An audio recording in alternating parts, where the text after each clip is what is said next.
everyone, Hello. welcome to Tanya and Ankit Vlogs. And friends, हम काफ़ी एक entertaining adventurous trip के बाद वापस इंडिया आए हैं। हमने यूके का ट्रिप किया था in the month of May 2022 and it was the peak season. We went to London and a couple of places in Scotland. Yeah.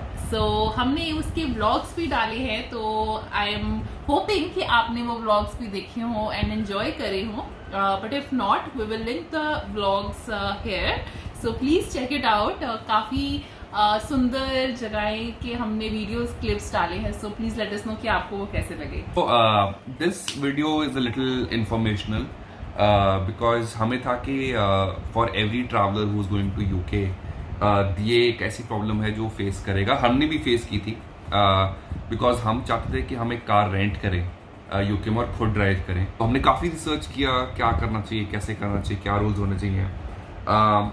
तो हमें था कि हम एक छोटी सी वीडियो बनाते हैं एंड विल शेयर। सो हम इस वीडियो में हम क्या कवर करेंगे, नंबर 1 कि क्या आपको एक गाड़ी रेंट करनी चाहिए स्कॉटलैंड में, नंबर 2 कि what is the best way to rent a car, आप कहाँ से गाड़ी रेंट कर सकते हैं, एंड तीसरा कि अगर आप गाड़ी खुद ड्राइव करने वाले हैं तो क्या चीज़ों का आपको ख्याल रखना चाहिए।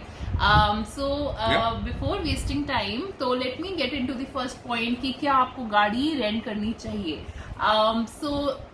यूके लंदन इन पर्टिकुलर काफ़ी अच्छा है पब्लिक ट्रांसपोर्ट के मामले में। वहाँ पे हमें गाड़ी रेंट करके खुद घूमने की नीड नहीं लगी, ऑल्दो हमारे साथ बेबी था एंड पेरेंट्स थे, so we did not use public transport. हमने टैक्सीज यूज करी विच वर ऑल्सो अफोर्डेबल। वो आपकी पर्सनल चॉइस हो सकती है, बट वहाँ का जो बसेस हैं, वहाँ का जो अंडरग्राउंड ट्रेन सिस्टम है वो बहुत ही सुपर है। मतलब आप 1 किलोमीटर वॉक करोगे, आपको स्टेशन, अंडरग्राउंड स्टेशन मिल जाएगा। तो अगर आप सेंट्रल लंदन की बात करें तो आपको गाड़ी रेंट करके घूमने की मतलब रिक्वायरमेंट नहीं लगेगी, आप इजीली पब्लिक ट्रांसपोर्ट या कैब्स करके घूम सकते हैं according to your budget. Now coming to the second point of Scotland कि स्कॉटलैंड में क्या आपको गाड़ी रेंट करनी चाहिए। तो स्कॉटलैंड में भी I am sure public transport काफी अच्छा होगा, जो कि हमने सुना था, but Scotland as a tourist destination की मैं बात करूं, हर जगह आप जहां भी पढ़ेंगे it is only about the scenery. तो अगर आप पब्लिक ट्रांसपोर्ट यूज करते हैं तो मुझे नहीं लगता आप इतने अच्छे से एंजॉय कर सकते हैं। हमने काफी और ऑप्शंस भी देखे, वायाटार के टूर्स होते हैं, काफी पैकेजेस होते हैं जो बसेस में आपको लेके जाते हैं as a group.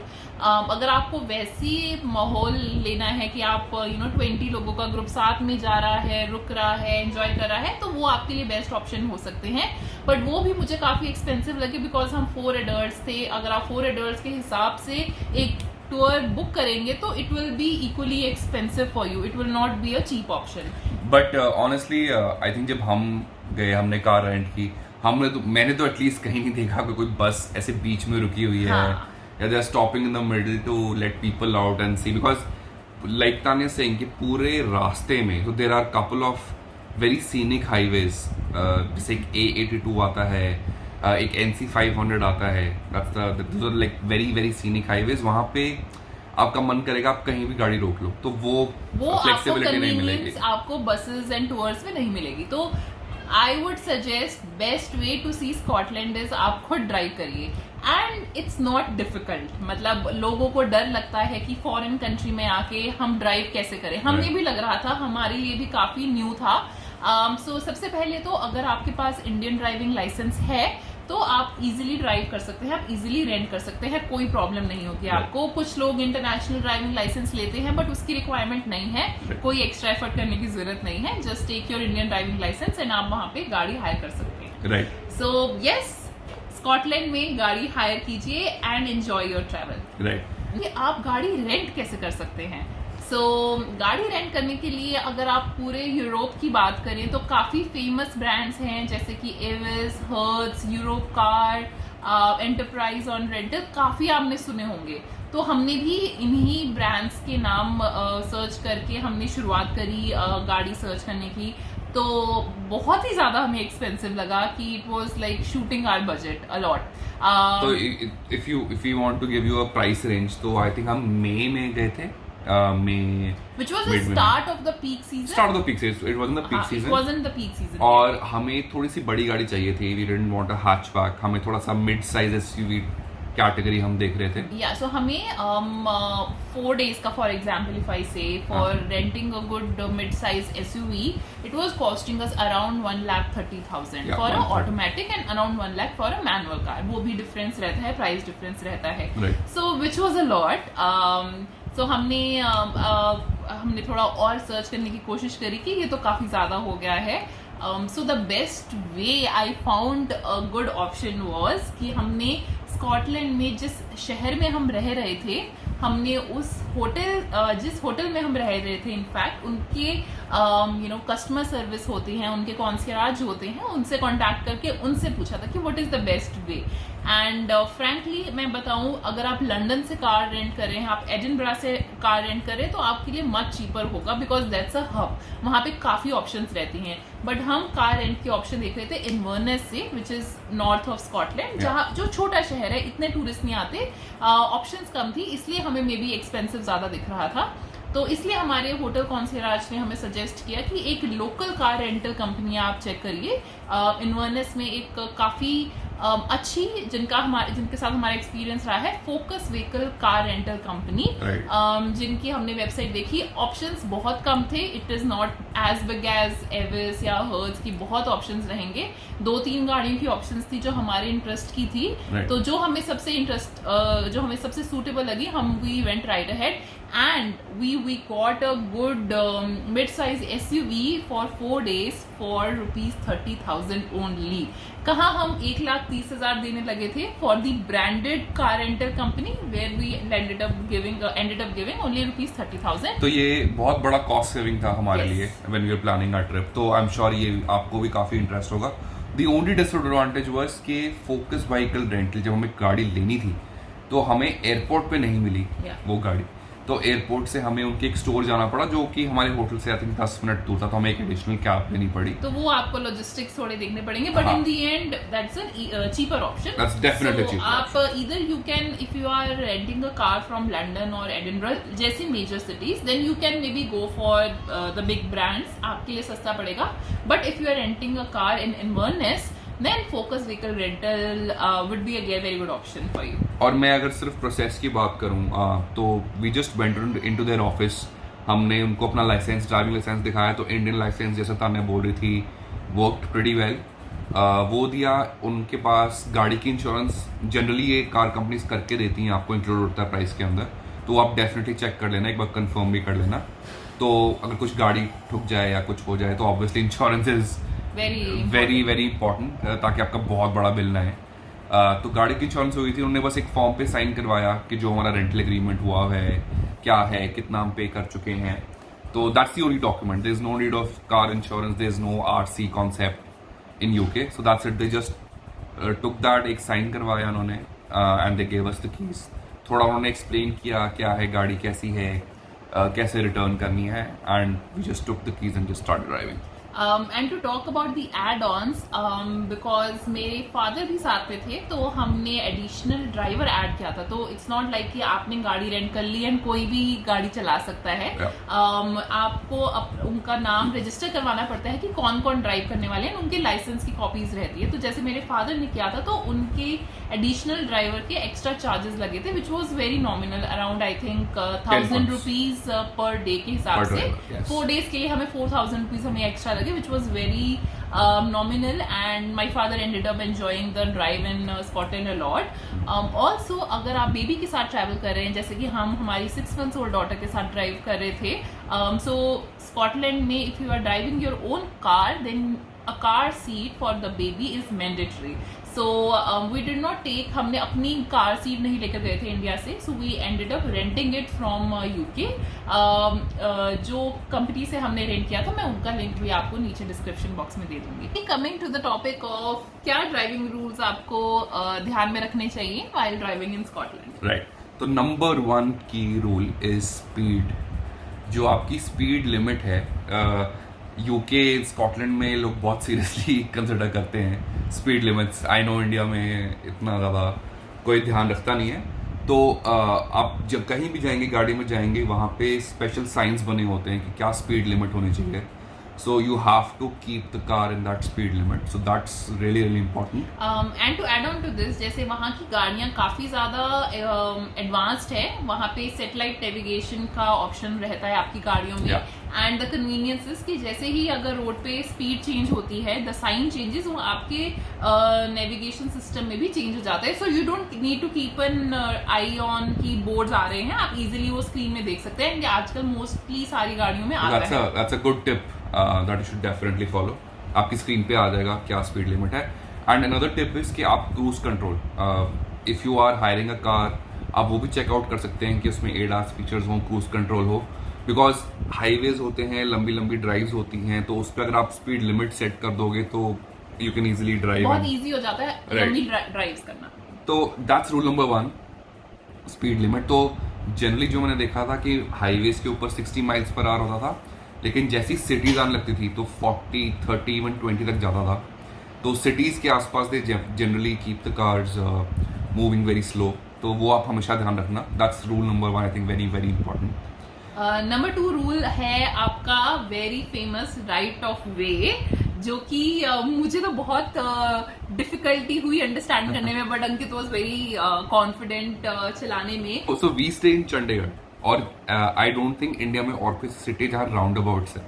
And London and Scotland are again 2 cities जहाँ पे राउंड अबाउट्स होते हैं, बट वहाँ पे रूल फॉलो होता है right of way, which essentially says is कि आपके जो भी राइट में गाड़ी आ रही है, you have to give that car priority. So even if you are entering a roundabout, you have to wait and let the car on your right pass by. अगर आपको लग रहा है कि कोई गाड़ी आ रही है, ऑलमोस्ट पास ही है, एंटर करने वाली है, तो you have to stop, give them way, and जब क्लियर पैसेज मिले आपको तब आप क्रॉस करें। And so to be on a safer side, मुझे तो लगता था कि बस हर गाड़ी को निकलने दो, आप आराम से अपना स्लो चलाओ। राइट। तो सिमिलरली जब आप क्रॉस करेंगे, अगर आप किसी के राइट पे हैं, तो you will see the other person waiting for you to cross that. And एक दो बार जैसे हम भूल भी गए थे जब ये वाला रूल, तो we got like good eyes from the strangers. काफी honk भी किया गया हमारे ऊपर। So yeah, be careful of right of way. Right. And third, I think important rule है कि जब भी आप turns ले रहे हैं, वहाँ पे ट्रैफिक सिग्नल्स होते हैं, right? But before the traffic signal comes, road पे डिमार्केशन होती है कि there are lanes that are built, कि अगर आपको राइट मुड़ना है तो राइट के लिए एक अलग से लेन बनी है। तो ऐसा नहीं है कि आप लेफ्ट पे हैं और आप लेफ्ट से राइट मोड़ रहे हैं, that's not how you do it. तो आपको, अगर आप रोड पे देखेंगे तो ऐसे सिम्बल्स बने होते हैं कि यहाँ से आप सीधा जा सकते हैं, इस लेन से राइट भी जा सकते हैं, या फिर कुछ लेन्स हैं जो सिर्फ राइट मुड़ने के लिए हैं, या कुछ लेन्स हैं जो सिर्फ लेफ्ट मुड़ने के लिए हैं। तो वो हमेशा आप ध्यान रखना when you are driving. Fourth important rule है कि जब आप ड्राइव कर रहे हैं, आप रोड पे देखेंगे तो वहाँ बड़ी सारी लेन्स बनी है, जैसे मैं बता रहा था। तो कुछ लेन्स होती है जिसमें एक सॉलिड लाइन लगी होती है। So solid line means that you can't overtake और can't cross that line. So वो आप ध्यान रखें। When you see line that are dotted, जो सॉलिड नहीं है, कंटिन्यूस नहीं है, that means you can still give an indicator, आगे पीछे देख के तब आप क्रॉस कर सकते हैं, ओवरटेक कर सकते हैं या राइट लेफ्ट। बट फ्रैंकली हमने पूरी ट्रिप में एक बार भी ओवरटेक नहीं किया है। वहाँ पे they don't overtake at all. वहाँ पे लोग स्पीड लिमिट फॉलो करते हैं, अपनी लेन में रहते हैं एंड आराम से चलाते हैं। बहुत ही रियरली मैंने देखा है कोई ओवरटेक कर रहा था। So yes, but still if you want to, just be careful about the marking. Cool. So we have our baba with us. So sorry friends, हमारी बेटी इस वीडियो में आना चाहती थी, उसको पता चल गया कि मम्मी पापा कुछ वीडियो बना रहे हैं, so how could she not be in that video? So yeah, we will continue with the rules. Right. तो नेक्स्ट रूल जो मैं बताना चाहता था वो था अराउंड पार्किंग। सो जब भी आप स्कॉटलैंड या किसी भी इम्पोर्टेंट कोई टूरिस्ट डेस्टिनेशन पे जाना चाहते हैं, तो वहाँ पे देयर आर प्रॉपर डिमार्केशंस, कहाँ पार्क कर सकते हैं, कहाँ नहीं पार्क कर सकते। सो इट्स नॉट लाइक कि आपको कहीं भी जगह मिली आपने पार्क कर दी। तो पब्लिक, ये आप गूगल मैप्स पे या कहीं भी आप डेफिनेटली चेक करें कि पब्लिक पार्किंग प्लेसेस कहाँ पे हैं, और वहाँ पे जनरली 2-3 घंटे के स्लॉट्स मिलते हैं आपको। मीटर लगे होते हैं वहाँ पे, आप कार्ड से कैश कॉइन्स पे कर सकते हैं, 2-3 घंटे की पार्किंग ले सकते हैं। बट आप नीचे ज़रूर मार्किंग्स में देखना, कई बार डिसेबल्ड पीपल के लिए या फिर जिनके पास कुछ स्पेशल पासेस होते हैं उनके लिए अलग से डिमार्केशन होती है। मतलब हमें स्टार्टिंग में बहुत इशू आया था, पार्किंग मिलती नहीं थी तो हम ढूंढते रहते। तो just be doubly sure, even if you have parked a car somewhere, आपको लग रहा है कि ठीक है, आप किसी से पूछ सकते हैं लोकलाइट से कि कैन आई पार्क हियर और not, that will be safe. So that is parking in the city. But जैसे हमने एक सिटी से दूसरी सिटी में हम जा रहे थे स्कॉटलैंड में, एंड काफी सीनिक रूट्स थे and we wanted to stop on the road to take a couple of photos. तो ऐसे नहीं है इंडिया जैसे कि आप कहीं पर भी स्टॉप कर सकते हैं। देयर आर डेजिग्नेटेड एरियाज, वहां पे पी वाला साइन बना हुआ आ जाता था कि लाइक 450 यार्ड्स में, वहां पे यार्ड्स एंड माइल्स का कंसेप्ट है, किलोमीटर्स एंड मीटर्स का नहीं होता। तो 450 यार्ड्स या 150 यार्ड्स में पार्किंग का साइन लिखा हुआ आ जाता था कि आने वाली है, and then you can stop and park your car and take a photos. But ऐसे ही मेन रोड पे कहीं पर स्टॉप करके कार आप पार्क नहीं कर सकते हैं। Just be careful of that. Final very funny rule is passing place. So काफी जब आप आउटस्कर्ट्स में जाते हो स्कॉटलैंड में, तो 2 लेन की बजाय सिंगल लेन रोड्स हो जाती हैं। एंड अगर आपके सामने से कोई कार आ रही है, इट्स नॉट कि आप दोनों ट्राई कर रहे हो रोड में फिट करने की एंड एक साथ निकलने की कोशिश कर रहे हो, वैसा नहीं होता है वहां पे। इंडिया जैसा बिल्कुल नहीं है। वहां पर डेजिग्नेटेड पासिंग प्लेसेस बनी हुई हैं कि जहां पे आप 1 सेकंड के लिए खड़े होके दूसरे बंदे को निकलने के लिए जगह दे सकते हैं। तो ये भी हमारे लिए काफी न्यू रूल था। हम इनफैक्ट देख रहे थे कि 1 किलोमीटर दूर से लोग रुक जाते थे बिकॉज उनको वहां पे पासिंग प्लेस मिल गई है and they were letting us go first. तो ये काफी लोग वहां पे रूल्स फॉलो करते हैं एंड दे आर वेरी क्या बोलूं, they give you respect also. Like if you give them a passing place, they like wave you. So हमने तो इनफैक्ट काइंड ऑफ एक गेम बना ली थी कि whenever someone waves us, like हम सारे के सारे गाड़ी में एक साथ उन्हें वेव करते थे। तो it was a fun rule kind of ऐसे। बट हाँ, you will have to follow this कि आप एक साथ एक सिंगल ट्रैक में 2 गाड़ियां नहीं निकल सकते। Just stop and let the other car pass. And एक लास्ट जो मेरे को रूल समझ लीजिए, मतलब ऐसा हमें बताया था किसी ने कि वहां पे जो आप डिक्की है, you can't fill it to the brim, you have to ensure कि आप ओवरलोड ना करें गाड़ी को, और जो ड्राइवर है उसको पीछे का रियर व्यू मिरर से उसको दिखता रहे पीछे के क्या रास्ता है क्या नहीं। तो एंड सामान ऐसा नहीं कि आप आगे रख सकते हैं आगे वाली सीट्स पे अगर आपके पास ज्यादा सामान है, ऐसा दे डोंट अलाउ। तो जब भी आप पैकिंग भी करें तो मेक श्योर कि आपके पास सामान उतना हो जो डिक्की में फिट आ सके आराम से, या फिर आप बड़ी गाड़ी में भी चूज कर सकें। So yeah, that's it. Friends, this is all what we wanted to share. काफी लर्निंग्स रही हैं हमारे लिए भी, that's what we wanted to share with you all, ताकि आपके लिए भी हेल्पफुल रहे। प्लीज हमें बताइएगा कि आपको अगर ये हेल्पफुल लगा। अगर आपके फर्दर कोई क्वेरीज है तो हमें कमेंट सेक्शन में बताइए। Okay, Ruhi is getting fussy. और अगर आपके कोई ऐसे एक्सपीरियंसेस हैं यार, आपने ड्राइव किया हो स्कॉटलैंड या इवन न्यूजीलैंड में जहाँ लेफ्ट हैंड ड्राइव है, तो जरूर हमें बताइएगा। Love to hear your experiences and maybe share more. Cool. So Ruhi is getting iffy, so we'll take your leave. I hope this video was informational and useful for you. Please like, share, and subscribe to our channel so that we can post more such videos for you. Thank you so much, everyone. Bye. Take care.